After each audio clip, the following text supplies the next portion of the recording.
Good morning সবাইকে। আজকের এথিক্সের ক্লাসে যেটা করাবো সেটা হচ্ছে সাইবার সেফটি। সাইবার সেফটি মানে কথাটার অর্থ হচ্ছে কিভাবে ইন্টারনেট এবং কম্পিউটার ব্যবহার করে নিজেরা সুরক্ষিত থাকতে পারি, সে ব্যাপারটাকে বলা হয় সাইবার সেফটি। দেখো কতগুলো পদ্ধতি রয়েছে সাইবার সেফটির জন্যে। প্রথমেই যেটা বলবো সেটা হচ্ছে, এখানে আমি পয়েন্ট করে রেখেছি। প্রথমটা হচ্ছে সিকিওর কানেকশন, মানে আমাদের ইন্টারনেট যে কানেকশনটা আছে সেই কানেকশনটা যেন সিকিওর হয়। এবার বলতে পারো যে সিকিওর মানে কি? সিকিওর মানে বেশ কয়েকটা জিনিস আছে। এক নম্বর হচ্ছে, আমরা যে প্রোটোকলটা ব্যবহার করি, মানে কোনো ওয়েব পেজ খোলার সময়, তখন সেখানে এইচটিটিপির বদলে HTTPS যদি ব্যবহার করো তাহলে ভালো হবে, কারণ ওটা সিকিওরড হয়, অনেক বেশি সিকিওর। দেখবে HTTPS লিখলে পাশে একটা তালার চিহ্ন আসে, তার মানে এটা অনেক বেশি সিকিওর। আগে এটা ব্যবহার হতো না, বেশ কিছুদিন হয়ে গেল, মানে কয়েক বছর হয়ে গেল, এটা খুব জনপ্রিয় এখন। আচ্ছা, আর একটা কি, VPN, ভার্চুয়াল প্রাইভেট নেটওয়ার্ক ব্যবহার করতে পারে। এটা সম্পর্কে তোমরা হয়তো অনেকে জানো। ভার্চুয়াল প্রাইভেট নেটওয়ার্ক কীভাবে ব্যবহার করে আমরা সিকিওর থাকতে পারি। পাবলিক কানেকশনের মধ্যে ডেটা শেয়ার না করলেই ভালো হয়। মানে তুমি ধরো একটা ইন্টারনেট একটা নেটওয়ার্কে আছো, যেখানে তোমার ডেটা অন্য লোক দেখতে পাচ্ছে, সেখানে তুমি যদি তোমার প্রাইভেট ডেটা শেয়ার করো তাহলে কিন্তু সিকিউরিটি কমে যাবে। এই কথাগুলো মাথায় রেখে মাথায় রাখলেই সাইবার সেফটি বজায় থাকবে। ঠিক আছে? আচ্ছা, এরপরে 2 নম্বরটা কি? Avoid links and downloads. মানে যে লিঙ্কগুলো আমাদের প্রলোভন দেখিয়ে আসে, এই যে দেখো প্রথমটাই লেখা আছে ফিশিং, মানে লটারি জিতেছো বলে একটা লিঙ্ক এলো, তুমি ক্লিক করে সেখানে ঢোকার পর কি হলো, সেখান থেকে তোমার ব্যাংক অ্যাকাউন্টে টাকা চলে গেল। এটা হতেই পারে।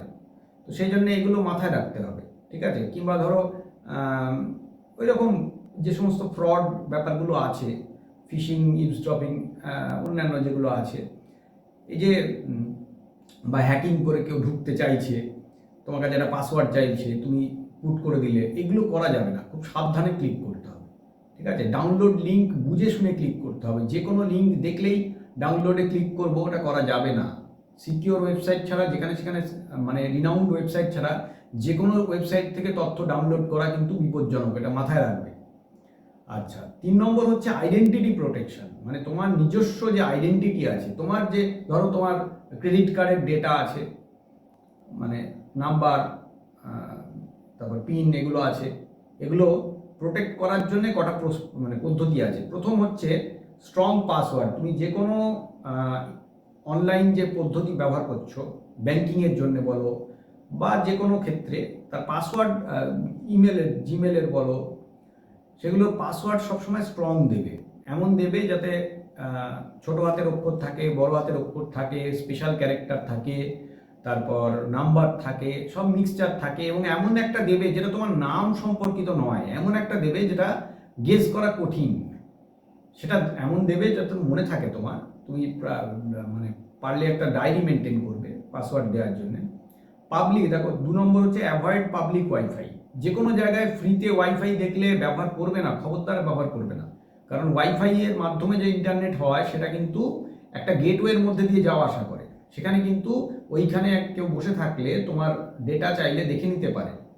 তো তুমি একটা পেমেন্ট করে দিচ্ছ একটা পাবলিক ওয়াইফাইতে বসে, এটা কখনো করো না। খুব সাবধানে এটা ব্যবহার করতে হবে, খেয়াল রেখো। আচ্ছা, নেক্সট হলো 2 স্টেপ ভেরিফিকেশন। 2 স্টেপ ভেরিফিকেশন হলো, দেখবে আমরা যে বিভিন্ন ডিভাইস ব্যবহার করি, সেই ডিভাইসগুলোতে মোবাইল নাম্বার দিয়ে এবং ইমেল আইডি দিয়ে 2 স্টেপ ভেরিফিকেশন হয়। কতজন আমার অ্যাকাউন্ট ব্যবহার করছে বা আমি কোন কোন ডিভাইস থেকে আমার অ্যাকাউন্ট ব্যবহার করছি, তার জন্য 2 স্টেপ ভেরিফিকেশন হয়। সেটা সবসময় করে নেবে, তাহলে তোমার অ্যাকাউন্ট অন্য কেউ ব্যবহার করতে পারবে না। ঠিক আছে? মোবাইল নাম্বার দিয়ে, তারপর ইমেল আইডি দিয়ে ভেরিফাই করে দেবে। আমরা অনেক সময় স্কিপ করে বেরিয়ে যাই। আর মনিটরিং ব্যাংক স্টেটমেন্ট, মানে প্রত্যেক দিন অথবা একদিন অন্তর ব্যাংকের স্টেটমেন্ট চেক করতে বলবে। মানে বাবাকে বা মাকে, যাদের ব্যাংক অ্যাকাউন্ট আছে, চেক করতে বলবে। যদি নিজের তোমার ব্যাংক অ্যাকাউন্ট থাকে, তুমিও পারলে চেক করবে।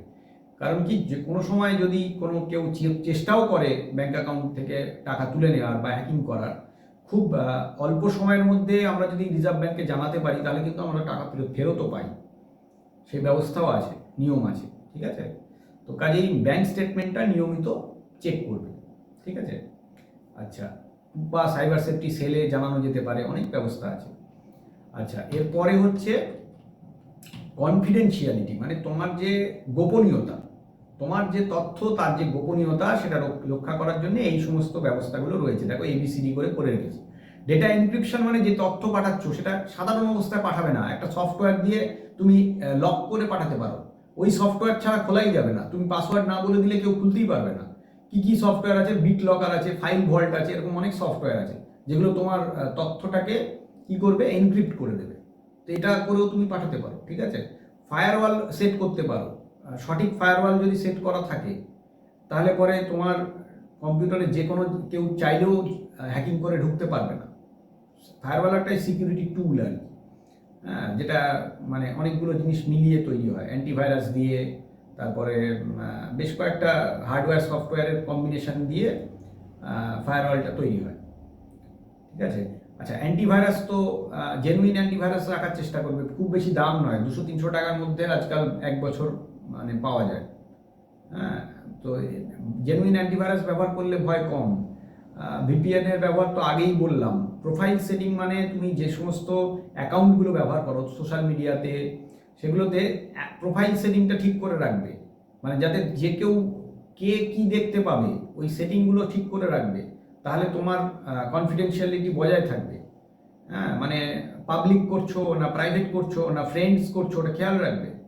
আচ্ছা, 2 ফ্যাক্টর ভেরিফিকেশন তো বললাম আগেই আমি, এটা তোমাকে করতে হবে। স্ট্রং পাসওয়ার্ড দিতে হবে তো বললামই। তো এই যে জিনিসপত্রগুলো বলছি, যে পয়েন্টগুলো বললাম, দেখো 4টে প্রধান পয়েন্ট বলেছি, তার আন্ডারে ছোট ছোট পয়েন্টগুলো লিখে দিয়েছি, ঠিক আছে। তো এগুলো যদি তুমি মেনটেন করো, তাহলে কিন্তু তোমার ডেটা সেফ থাকবে, সিকিওর থাকবে।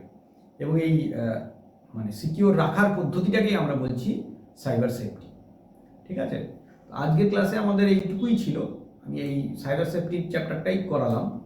পরের ক্লাসে আমি নেক্সট যেটা আছে, সম্ভবত ভাইরাসের পোর্শনটা আছে, তো ওইগুলো করাবো।